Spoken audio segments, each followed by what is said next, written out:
The 1970s witnessed a growing Palestinian presence in Lebanon. The PLO, expelled from Jordan, found refuge in Lebanon. This presence brought about increased tensions with Israel. The PLO launched cross-border raids into Israel from southern Lebanon. Israel retaliated with airstrikes and artillery bombardments. The situation escalated in 1981. The PLO intensified its attacks on northern Israel. Rockets targeted civilian areas. Israel responded with a large-scale air raid on PLO headquarters in Beirut. This event further heightened tensions and set the stage for a larger conflict. The international community sought to de-escalate the situation. A ceasefire was brokered in July 1981. However, the ceasefire proved fragile. Both sides engaged in sporadic violations. A climate of mistrust and hostility persisted along the border. By the summer of 1982, Israel had grown increasingly impatient with the PLO's presence in Lebanon. The Israeli government, led by Prime Minister Menachem Begin, saw the PLO as an existential threat. Israel began planning a large-scale invasion to remove the PLO from Lebanon once and for all.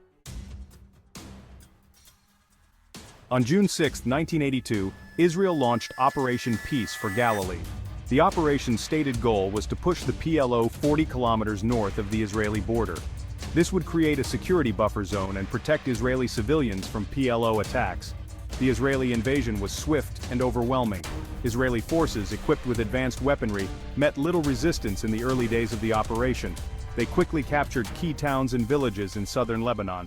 The PLO, caught off guard by the scale of the invasion, was forced to retreat northward. The invasion drew international condemnation. The United Nations Security Council called for an immediate ceasefire. Israel, however, was determined to achieve its objectives.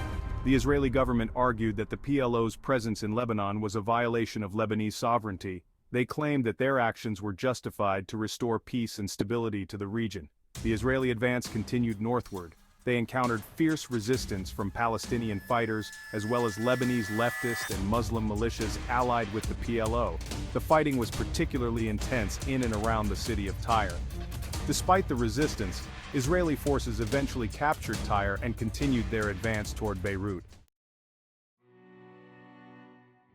By mid-June, Israeli forces had reached the outskirts of Beirut. They surrounded the city and subjected it to a heavy bombardment. The siege of Beirut lasted for several weeks and resulted in significant civilian casualties. The PLO, trapped in Beirut, fought back fiercely. However, they were outgunned and outnumbered by the Israeli forces. The PLO's leadership, including Yasser Arafat, sought a negotiated settlement to end the siege. International pressure mounted on Israel to end the siege. The United States, under the Reagan administration, played a key role in mediating a ceasefire agreement. Under the terms of the agreement, the PLO agreed to withdraw its fighters from Lebanon. In return, Israel agreed to lift the siege and allow the PLO to evacuate to other Arab countries. The PLO's evacuation from Beirut began in late August 1982. Thousands of PLO fighters along with their families were evacuated by sea to Tunisia, Yemen, and other Arab countries. The evacuation marked the end of the PLO's presence in Lebanon and a significant victory for Israel. Section 4. The Rise of Hezbollah. A new resistance emerges.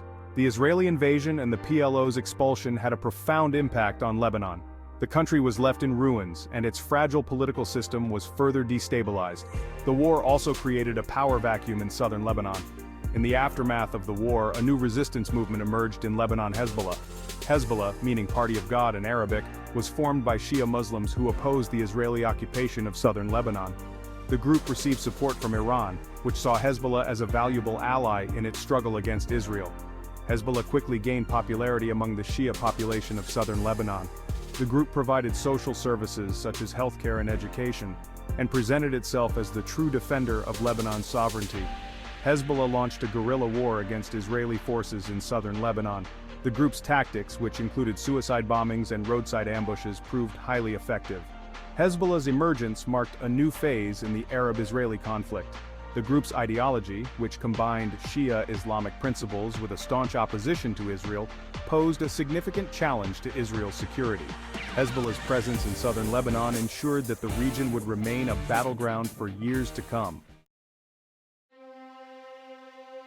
Section 5. The Legacy of 1982, Shaping the Future. The First Lebanon War had a profound and lasting impact on the Middle East. The war resulted in thousands of casualties, both military and civilian. It also led to the displacement of hundreds of thousands of Lebanese and Palestinians. The war had a significant impact on the Israeli-Palestinian conflict. The PLO's expulsion from Lebanon dealt a blow to the Palestinian national movement. It also led to the rise of Hamas, a more radical Palestinian group that rejected negotiations with Israel. The war also had a destabilizing effect on Lebanon. The country was already embroiled in a civil war that had begun in 1975. The Israeli invasion exacerbated existing tensions and led to further violence. Lebanon would not fully recover from the war for many years. The First Lebanon War also marked a turning point in the Arab-Israeli conflict. It demonstrated the limits of Israeli military power and the resilience of Arab resistance. The war also highlighted the complexities of the Middle East conflict and the challenges of achieving a lasting peace.